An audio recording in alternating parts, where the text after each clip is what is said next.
Emosi yang Anda rasakan sangat mempengaruhi tindakan Anda selanjutnya.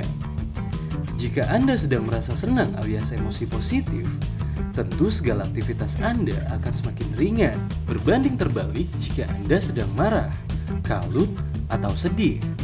Emosi negatif ini akan membuat hari Anda kian buruk dan akhirnya tidak bersemangat. Sebenarnya, Anda bisa kok mengendalikan emosi saat sedang kalut. Bagaimana caranya? Wajar jika emosi Anda tersulut tiba-tiba usai mendengar kabar yang kurang mengenakan. Emosi memang kerap kali datang tanpa diminta dan di waktu yang tidak diduga. Kalau sudah begini, Anda dituntut untuk tetap tenang sembari menyingkirkan pikiran-pikiran negatif tersebut. Emosi yang dirasa terlalu berlebihan akan membuat hari-hari kamu tidak bersemangat. Hubungan kamu dengan orang lain di sekitar juga menjadi tidak baik. Hal ini yang membuat kamu harus menahan emosi agar tidak meledak dan mengakibatkan kerugian ke depannya. Jadi, bagaimana sih cara mengontrol emosi ketika suasana hati sedang tidak baik? Berikut ini Bertemu Fakta sudah merangkum 5 tips mengontrol emosi dikala pikiran sedang kalut. Saat sedang dilanda oleh masalah yang pelik, otak Anda akan cenderung lebih fokus memikirkan jalan keluar terbaiknya. Padahal, tanpa disadari, terkadang bukan masalah yang mendorong munculnya reaksi negatif, melainkan pikiran dan asumsi buruk yang Anda ciptakan sendiri. Maka dari itu, salah satu cara mengendalikan emosi bisa dilakukan dengan berhenti memikirkan kemungkinan yang buruk terus-menerus. Memang terdengar klise, tetapi menghindari diri agar tidak terlalu larut dalam masalah justru bisa meringankan beban Anda sedikit demi sedikit. Jika Anda sedang berada di keramaian atau di tengah rapat kantor, mintalah sedikit waktu untuk menenangkan diri Anda di tempat yang sepi dan nyaman. Tentunya, bila kondisi tersebut memungkinkan, mencari udara segar setidaknya dapat membantu Anda untuk membangkitkan pikiran ke arah yang lebih positif. Next, berteriak, memaki, menangis, menjerit, atau bahkan menghancurkan benda yang ada di sekitar seringkali dipilih untuk menjadi luapan emosi yang sudah tidak dapat terbendung lagi. Namun, alangkah lebih baiknya bila Anda memikirkan matang-matang konsekuensi apa yang akan Anda terima dari perilaku ini. Otak adalah salah satu bagian tubuh yang terlibat paling dominan saat sedang dirundung masalah. Di saat yang bersamaan, otak juga bisa kesulitan untuk membuat keputusan yang masuk akal ketika emosi sudah memuncak. Sebab tidak menutup kemungkinan masalah justru akan bertambah runyam karena reaksi Anda yang cenderung berlebihan. Sebagai gantinya, coba tenangkan diri dengan menarik nafas dalam-dalam lalu keluarkan secara perlahan. Lakukan teknik pernapasan ini selama beberapa menit. Lalu, rasakan sensasi nyaman yang berbeda dari sebelumnya. Dijamin, Anda bisa lebih berhati-hati dalam memutuskan langkah apa yang akan diambil selanjutnya. Next,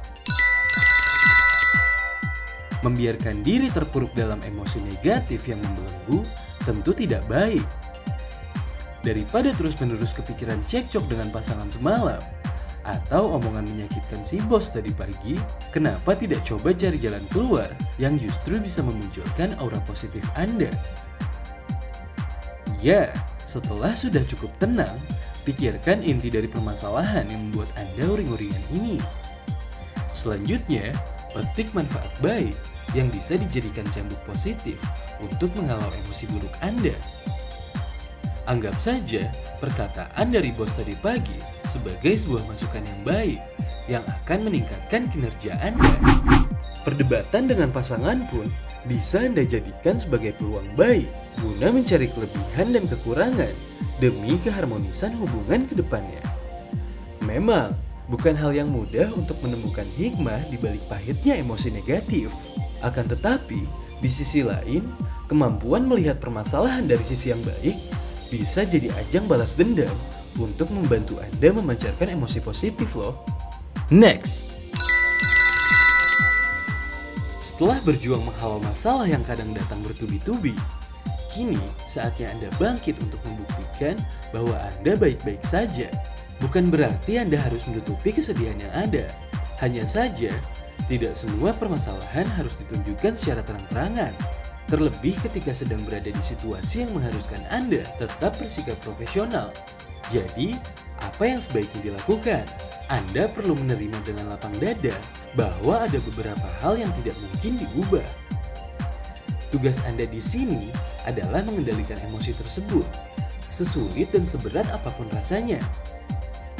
Lagi-lagi, jangan terlalu terjebak dalam sisi negatif dari masalah Anda. Coba tengok sisi positifnya, yang mungkin bisa Anda ambil sebagai bentuk penyemangat diri untuk bertindak lebih baik lagi. Next, cara untuk menahan emosi juga dapat kamu lakukan dengan menceritakan masalah kepada orang terdekatmu. Meski tidak mendapatkan solusinya, setidaknya beban yang ditanggung akan terasa lebih ringan.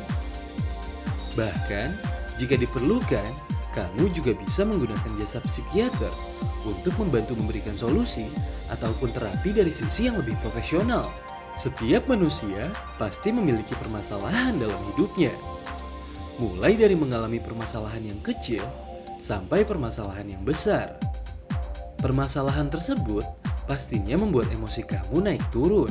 Ada baiknya jika kamu memiliki seseorang yang kamu percaya untuk kamu jadikan tempat cerita. Jika kamu mengalami suatu masalah, lebih baik ceritakan kepada orang itu, yang mungkin bisa membuat kamu lebih tenang. Mungkin kamu akan mendapatkan solusi dari permasalahanmu, atau hanya sekedar mendapatkan ketenangan dari orang tersebut. Next, mengenali diri sendiri merupakan hal yang penting. Tapi siapa sangka bahwa fungsi emosi dapat membantu kita dalam mengenali diri sendiri loh. Terkadang, kamu tidak tahu apa yang kamu inginkan, apa yang kamu sukai, dan yang tidak kamu sukai. Tapi, bagaimana proses emosi dapat membuat kamu mengenali diri sendiri? Jadi, ketika kamu meluapkan emosi atau amarah, biasanya kamu menjadi pribadi yang berbeda dari biasanya. Kamu akan mengeluarkan emosi yang sebelumnya belum kamu sampaikan. Dengan begitu, kamu bisa mengetahui seperti apa diri kamu sebenarnya dan hal-hal apa yang bisa kamu terima atau tidak, kamu suka atau tidak, dan kamu permasalahkan atau tidak. Namun, tetap saja kamu harus bisa mengontrol emosi kamu ya. Nah, itu tadi adalah 5 tips mengontrol emosi dikala pikiran sedang kalut. Jangan lupa subscribe channel Bertemu Fakta dan bunyikan lonceng notifikasinya agar kalian selalu menemukan informasi terbaru dari kami. Sampai bertemu di video kami berikutnya. See you!